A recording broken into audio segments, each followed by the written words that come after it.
tokoh kita malam hari ini, ya tulisannya Hippocrates. Biasanya orang membacanya Hippocrates. Beliau ini dikenal sebagai bapak kedokteran, Father of Medicine, atau bapak pengobatan. Ini beliau lahir sekitar tahun 460 sebelum Masehi, meninggal tahun 370 sebelum Masehi. Kalau di tahun-tahun seperti ini, kalau kita lihat kalau di sejarah Islam itu tahun 400-500 sebelum Masehi itu era setelah eranya Nabi Yunus, sebelum eranya Nabi Zakaria.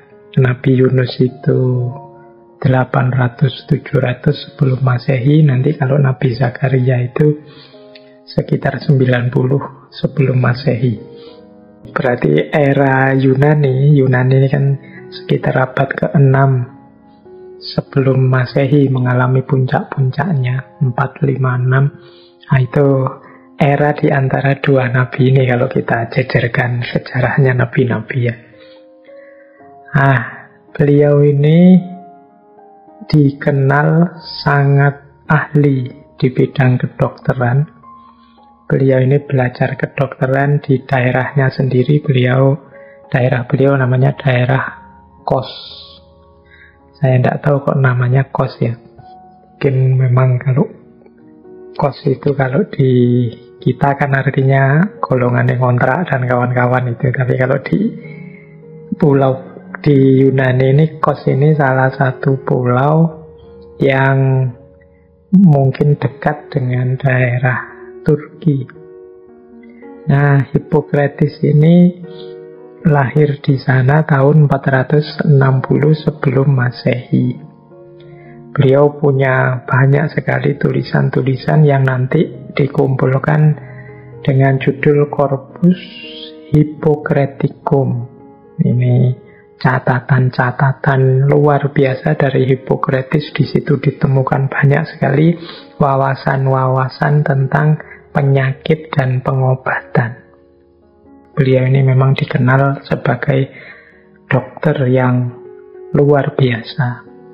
Dan ini memang tradisi keluarganya beliau. Ayahnya juga seorang dokter, kakeknya juga seorang dokter. Baik, kita awali penjelajahan kita terhadap gagasan-gagasan Hippocrates ini dari satu quote yang populer dari beliau, yaitu wherever the art of medicine is love, there is also a love of humanity. Dimanapun seni pengobatan, seni kedokteran dicintai, berarti masih ada cinta pada kemanusiaan. Ya, ini sebenarnya tidak sulit untuk dipahami bahwa yang namanya seni kedokteran, seni pengobatan itu kan fokusnya pada bagaimana menyembuhkan, menghilangkan penyakit dari diri manusia. Selama masih banyak orang yang suka dengan seni pengobatan ini, berarti masih banyak orang yang cinta pada manusia. Mengapa? Ya karena ilmu ini tujuannya menghilangkan rasa sakit dari diri manusia. Sementara rasa sakit ini kan sesuatu yang sifatnya niscaya. Kalau teman-teman dulu belajar Buddhisme, nanti di sesi ngaji filsafat tentang Buddhisme kan ada itu bahwa di antara penciri eksistensial manusia itu kan ada aspek duka. Aspek dukanya manusia itu antara lain ya rasa sakit. Selain tua dan kematian, berarti sakit itu eksistensial, penciri keberadaan manusia di muka bumi. Nah, tapi tidak enak eksistensial tapi tidak enak. Mau sakit itu kan pasti tidak enak. Jalan keluar dari ketidakenaan, ketidaknikmatan sakit itu ya pengobatan. Berarti seni pengobatan itu adalah seni yang tidak rela kalau ada manusia yang merasa sakit atau dirundung kesakitan. Nah, tidak rela kalau melihat manusia sakit itu kan berarti cinta pada kemanusiaan. Maka wherever the art of medicine is love, there is also a love of humanity. Makanya pekerjaan sebagai penyembuh, pengobat, dokter itu pekerjaan yang mulia. Baik dari jenis perbuatannya maupun motifnya maupun orangnya. Karena dia dilandasi oleh rasa cinta pada manusia dan kemanusiaan. Jadi itu quotes dari Hippocrates yang kita pakai untuk membuka penjelajahan terhadap gagasan beliau malam hari ini.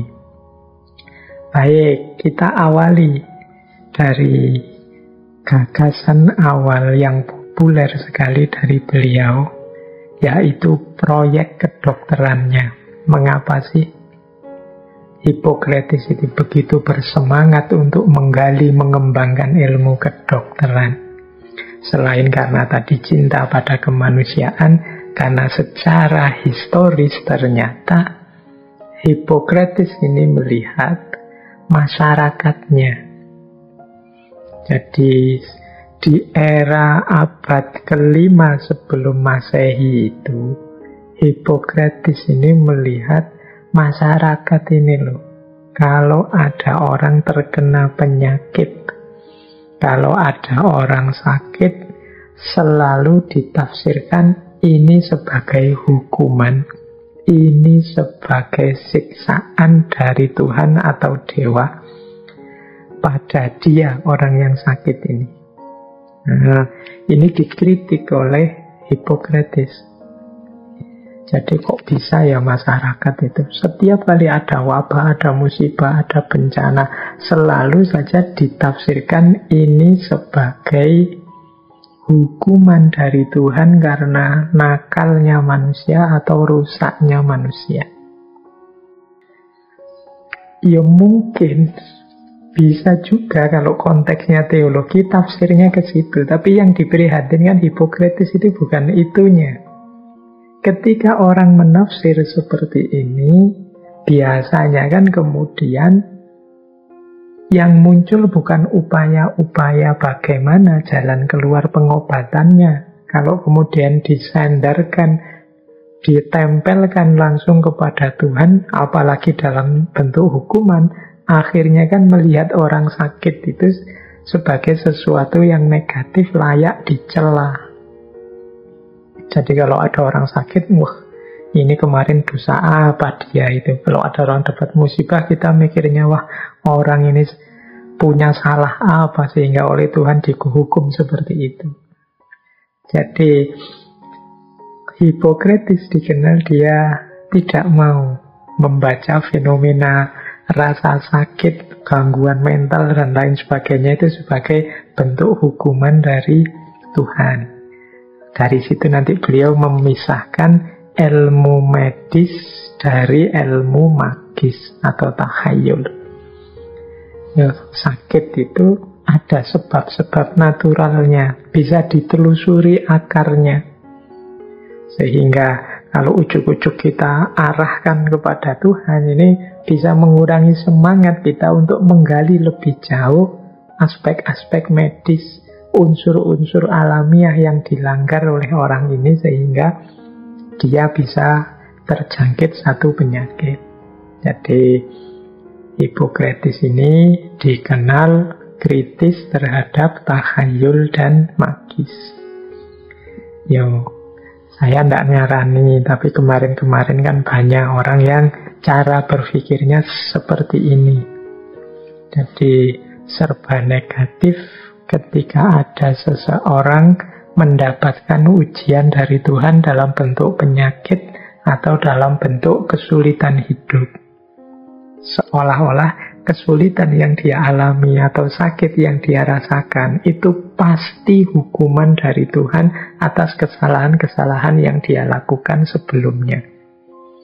Ini kita bahas panjang lebar dulu waktu kita membahas tentang filosofi rasa sakit dan penderitaan. Ternyata sekarang ditegaskan oleh Hippocrates, jangan kita tafsirkan kalau ada orang sakit, kalau ada orang mengalami kesulitan-kesulitan hidup sebagai bentuk hukuman dari Tuhan. Mungkin kalau versinya Hippocrates, kita posisikan kesulitan-kesulitan hidup atau rasa sakit itu sebagai tantangan bagi kita manusia untuk mencari solusi dan jawabannya. Kan banyak di antara kita hari ini yang dapat ujian pandemi, tidak nyari solusi, malah nambah masalah. Masalah semakin luas, tambah berkembang, tambah tidak karu-karuan. Pokok utama permasalahannya tidak terselesaikan. Nah, jadi pertama-tama rumusnya Hippocrates ini memisahkan ilmu medis dari magis dan takhayul-takhayul. Memang orang Yunani zaman itu kan memang banyak sekali cara berpikir magis dan takhayul-takhayul. Banyak sekali dewa-dewa dan lain sebagainya yang sering kali saya ceritakan itu kan tentang cara berpikir Yunani zaman itu. Nah, itu dikritisi oleh Hippocrates khususnya dalam ranah medis. Nah, ada quotes yang populer sekali tentang ini dari Hippocrates, yaitu tentang penyakit epilepsi. Jadi Hippocrates bilang begini, orang berpikir bahwa epilepsi itu bersifat ilahi. Ilahi itu berarti ya sumbernya dari Tuhan, hukuman Tuhan seperti tadi. Hanya karena mereka tidak tahu apa yang menyebabkan epilepsi. Ini zaman Hippocrates abad ke-5, ke-6 sebelum Masehi. Tetapi saya percaya suatu hari nanti kita akan memahami apa yang menyebabkan epilepsi. Dan pada saat itu kita akan berhenti percaya bahwa itu adalah ilahi. Ilahi dalam arti hukuman Tuhan, sumbernya dari kemurkaan Tuhan. Begitu pula dengan segala sesuatu di alam semesta. Jadi zaman itu orang masih belum tahu sebabnya apa, akarnya di mana, obatnya apa penyakit epilepsi itu. Dan kalau orang epilepsi kalau sedang kumat kan kejang-kejang seperti itu. Bagi yang tidak paham kemudian, wah ini kesurupan ini, wah ini hukuman Tuhan ini, wah ini ada salah apa ini nenek moyangnya dan lain sebagainya. Kata Hippocrates, mengapa kok orang bilang begitu? Ya karena dia belum paham, belum mengamati, belum meneliti, belum mengobservasi tentang penyakit itu. Sehingga ya satu-satunya jalan kemudian diputuskan saja itu langsung dari Tuhan sebagai hukuman. Nah, nanti kalau sudah dipahami, diketahui, orang tidak akan berpikir ke situ lagi. Begitu pula dengan segala sesuatu. Karena ketika orang belum paham, ya cenderung kemudian mensakralkan itu, kata Hippocrates. Nah, ya hari ini kan juga banyak sekali wacana berseliweran tentang COVID ini sebagai hukumannya Tuhan, siksaan dari Tuhan, dan lain sebagainya untuk manusia. Karena memang sekarang obatnya belum ketahuan.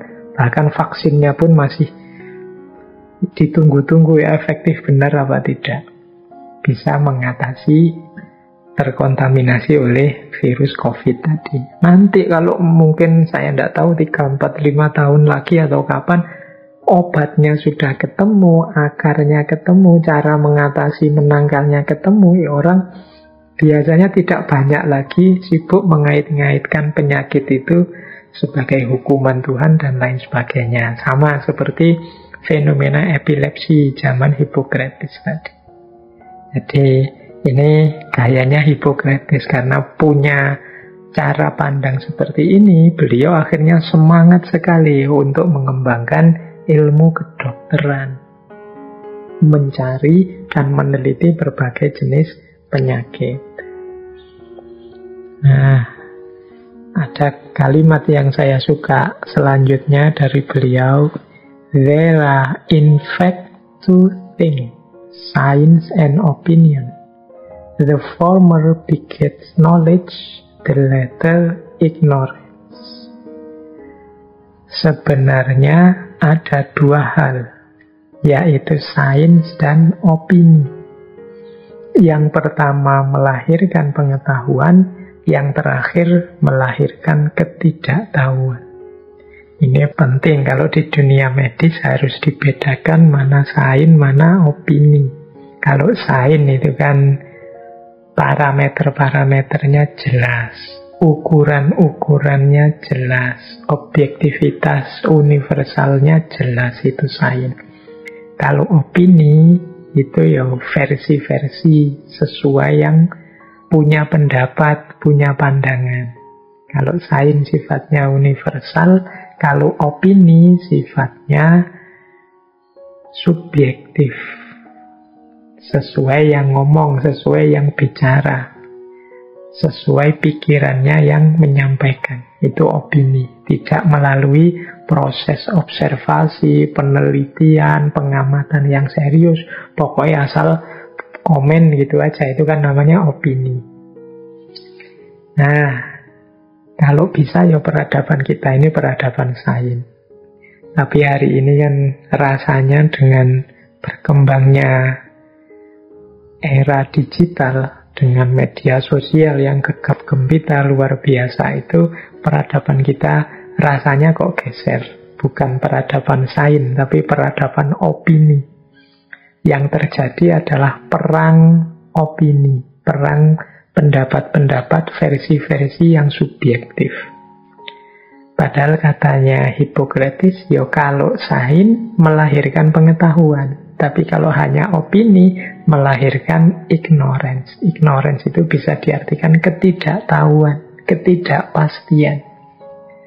Kalau kita asik dengan opini-opini, biasanya jatuhnya malah kebingungan. Katanya orang ini A, katanya orang itu A. Tadi ada yang share video bilangnya begitu, yang lain share lagi isinya sebaliknya lagi. Terus kita dibingungkan oleh berbagai macam opini. Akhirnya jatuhnya malah ketidaktahuan. Wong kita bingung total. Ini yang benar yang mana, yang pas yang mana, yang cocok yang mana, kita tidak tahu. Buntu semuanya. Pandangan begitu macam-macam, begitu beragam. Akhirnya kita tidak peka mana yang benar-benar sejati benar, mana yang hanya opini, mana yang ilmiah, mana yang hanya komentar. Oke, maka penting hari ini kita membedakan mana sains, mana opini. Kalau sains itu jelas proses-proses, unsur-unsur, perangkat, dan parameter kebenarannya. Yang ini sifatnya objektif, universal. Objektif universal itu berarti siapa saja bisa mengakses, menguji, dan lain sebagainya. Atau hanya opini. Kalau opini itu ya pendapatnya kepala per kepala. Ya tentu saja yang berpendapat ingin dibenarkan, ingin dianggap benar. Nanti yang lain juga punya pendapat, ingin dibenarkan, ingin dianggap benar. Terus jadinya medsos kita rame. Peperangan opini, pertarungan opini. Ya hari ini pandemi yang sudah 2 tahun ini, teman-teman boleh menghitung berapa banyak informasi-informasi saintifik dan berapa banyak informasi-informasi yang sifatnya opini saja. Kesan-kesan subjektif saja. Nah, itu nanti akan ketahuan akarnya. Mengapa sih hari ini kita kok sering bingung menghadapi seliweran-seliweran berbagai informasi. Ternyata sejak abad ke-5 sebelum Masehi sudah diisyaratkan oleh Hippocrates. Kita hakikatnya berhadapan dengan dua hal, sains dan opini. Nah, Hippocrates ini dikenal sebagai pelopor kajian namanya epidemiologi. Nah, ini sedikit-sedikit teman-teman malam hari ini harus belajar istilah-istilah kedokteran ya. Seperti saya bilang, di sesi-sesi ngaji filsafat itu ya kita hakikatnya sedang belajar bersama. Ini hanya informasi-informasi dasar saja dalam rangka mendukung kita memahami gagasan-gagasan filosof kita malam hari ini, yaitu Hippocrates.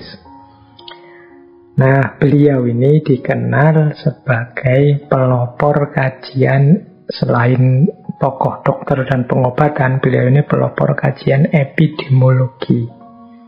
Kalau teman-teman kemarin-kemarin mengikuti berbagai macam berita dari berbagai media, pasti sering ketemu istilah ini zaman pandemi ini. Pandemi, epidemi, endemi. Kalau endemi itu penyakit yang jadi karakter yang khas ada di wilayah tertentu. Misalnya dulu dikenal ada penyakit malaria, ini jadi khas di daerah Papua. Atau Indonesia yang tropis ini punya penyakit khas, yaitu demam berdarah, dengue. Nah, itu namanya endemi.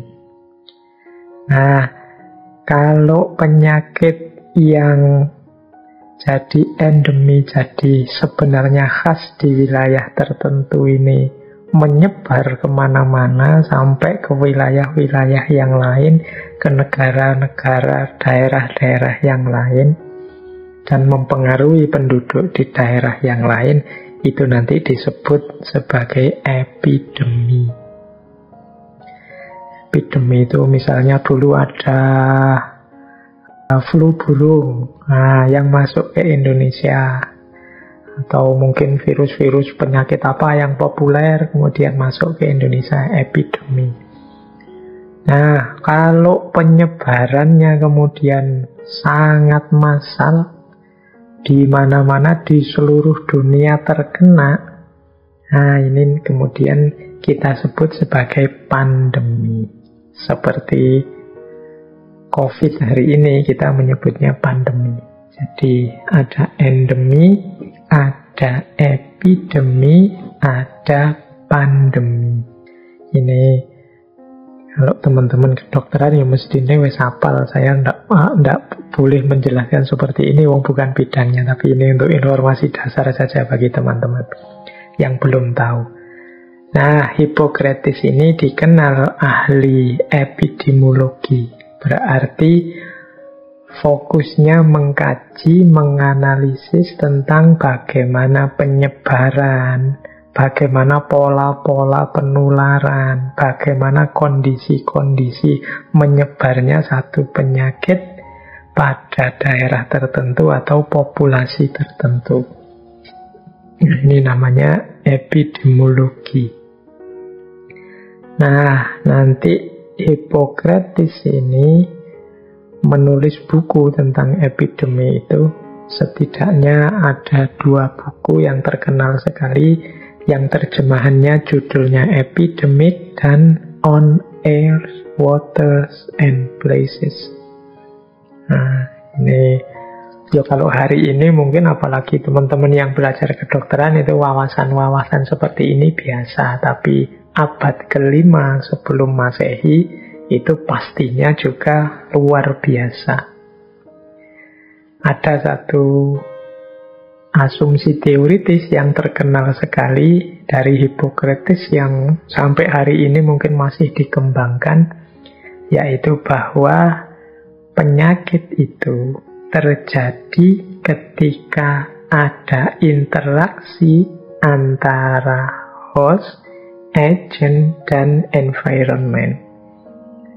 Antara hostnya, penjamunya, kalau makna letter luck-nya, agentnya, dan environment. Environment itu lingkungan. Hostnya itu manusianya, penjamunya. Kita ini kan kalau ada virus datang, kita jadi hostnya. Hostnya itu berarti yang menjamu. Kita yang menerima virus dalam diri kita. Agentnya itu virusnya tadi. Environment, lingkungannya. Jadi penyakit itu lahir ketika ada interaksi antara host, agent, dan environment. Maka mengkaji bagaimana satu penyakit tersebar, dilihat 3 hal ini. Virusnya jenis apa, hostnya dalam kondisi seperti apa, lingkungannya seperti apa, sehingga memungkinkan lahirnya endemi atau pandemi atau epidemi. Coba ya kita mikir gampang-gampangan, misalnya kita sambungkan dengan fenomena pandemi hari ini. Logika agent, host, dan environment. Berarti virus COVID-19 ini jadi agentnya. Kita manusia jadi hostnya. Kemudian lingkungan sekeliling kita ini jadi environment-nya. Nah, coba kita andalkan informasi-informasi yang banyak kita tahu hari ini ya. Pertama, virusnya atau agentnya. Ini jujur harus kita akui, tentang agent ini kita masih misterius. Kita belum paham detail 100% tentang virus COVID-19 ini.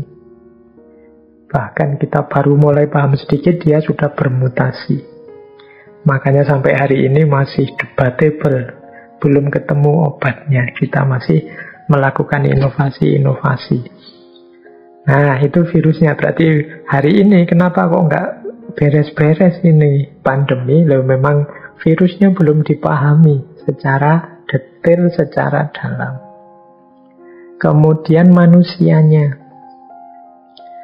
Nah, manusianya juga andil. Virus ini tidak akan ada dayanya kalau manusianya situasinya ideal.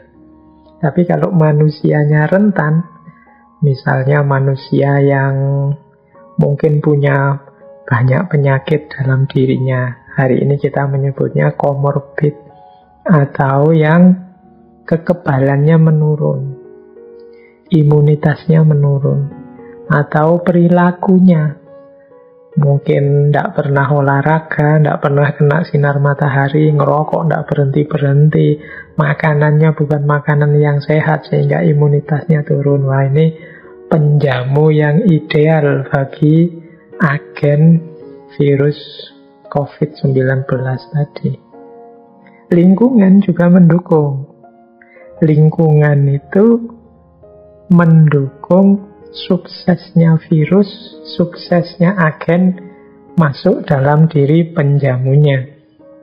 Misalnya kalau di sekeliling kita virus yang lingkungannya tidak bersih, atau penduduknya sangat padat. Kenapa sih kok cepat sekali di Jawa ini hampir semua, kemudian hari-hari ini kan merah? Ya maklum saja, wong Jawa itu kan sangat padat populasinya. Kemudian menentukan juga misalnya lingkungan sekeliling kita, pola komunikasinya. Yo, seperti kemarin ya kita bahas di Memayu-hayu Neng Bawono itu, masyarakat Jawa itu suka dengan kegiatan-kegiatan kegotong royongan, guyub, rukun, bareng-bareng, bersama-sama, keakraban, ketemu langsung, saling silaturahim, dan lain sebagainya. Loh, lingkungan situasi yang seperti ini kan ideal bagi cepat menyebarnya agen virus COVID tadi. Apalagi kemudian manusianya juga mendukung dengan imunitasnya menurun, punya komorbid, usianya juga sudah lansia, dan lain sebagainya. Nah, jadi teorinya Hippocrates tadi ya, kalau agen, host, dan environmentnya cocok, maka berjangkitlah epidemi. Ini sering disebut, tiga aspek ini sering disebut epidemiologic triangle, segitiga epidemi. Yo, semuanya memenuhi syarat untuk cepat tersebar. Ya, akhirnya kita rasakan hari ini. Jalan keluarnya bagaimana? Ya, kalau dalam ilmu epidemiologi biasanya pakai istilah modifikasi. Jadi kita harus memodifikasi penjamunya, kita hostnya, kita memodifikasi lingkungannya. Kalau memodifikasi agennya bisa enggak Pak? Virusnya. Ya, seperti saya bilang tadi, virusnya hari ini masih agak misterius. Maka teman-teman, yuk ayo kita awali dari diri kita dan lingkungan kita. Misalnya kalau untuk diri kita, yuk ayo meningkatkan imunitas tubuh. Gaya hidup, pola makan kita, ayo diatur. Kita jaga kebersihan. Kemudian kita berusaha tidak terkena penyakit-penyakit yang lain yang memperberat, sehingga kalau COVID datang dia tidak terlalu kuat karena didukung oleh penyakit-penyakit kita yang lain. Mungkin kita juga bergeraklah olahraga sedikit-sedikit, keluar sebentar-sebentar biar kena matahari dan lain sebagainya. Ini namanya memodifikasi kita sebagai hostnya.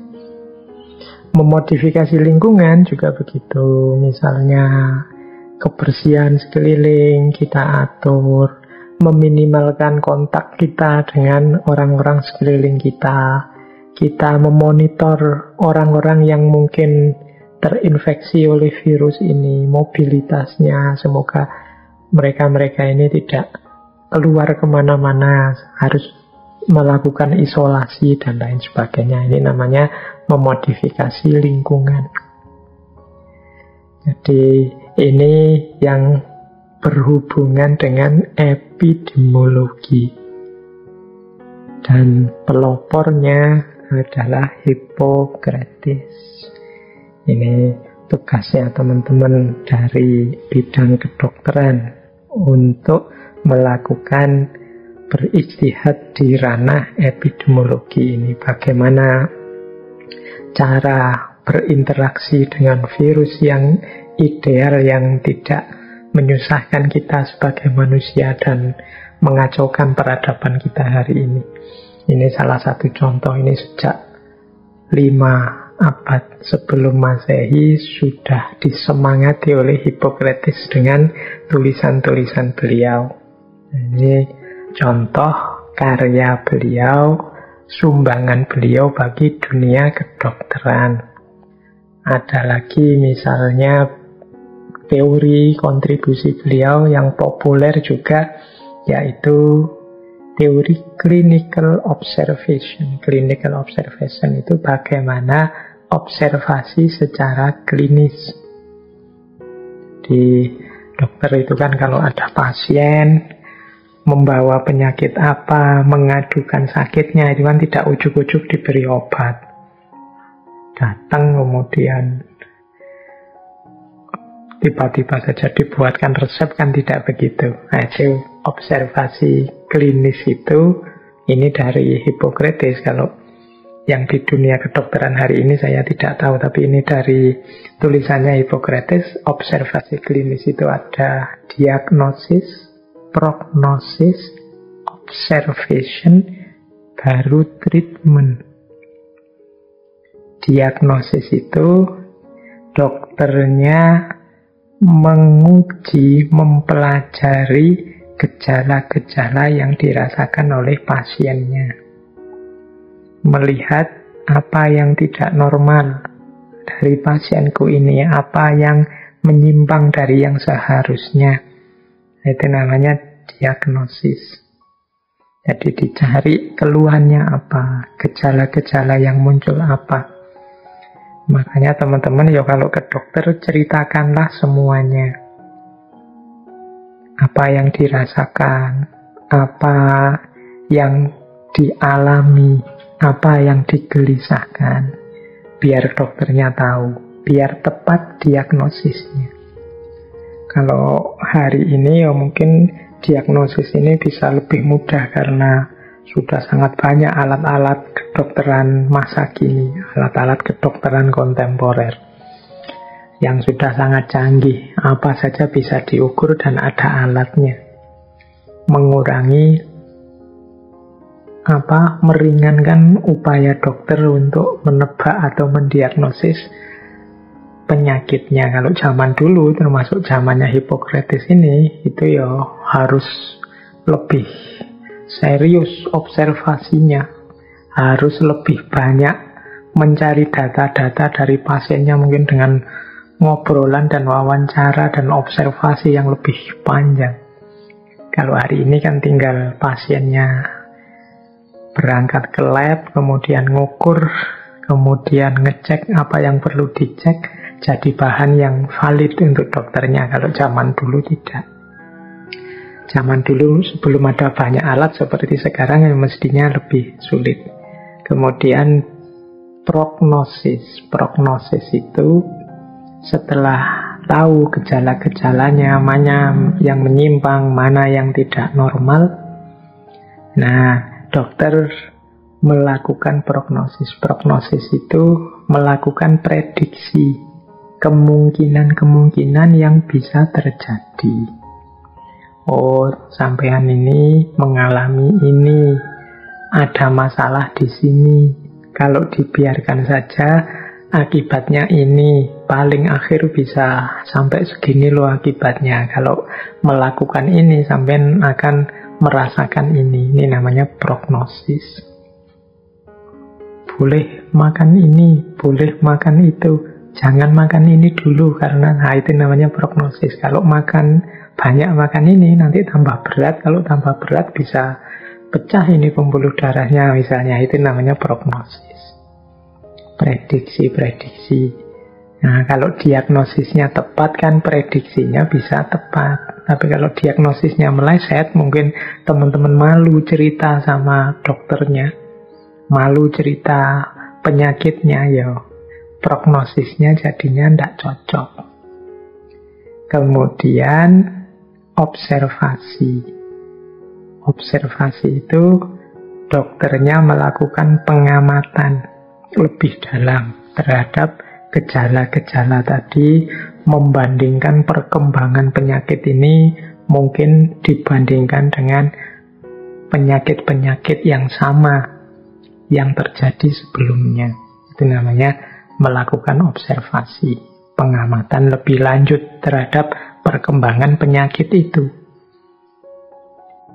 Kemudian yang terakhir baru treatment. Apa yang harus dilakukan?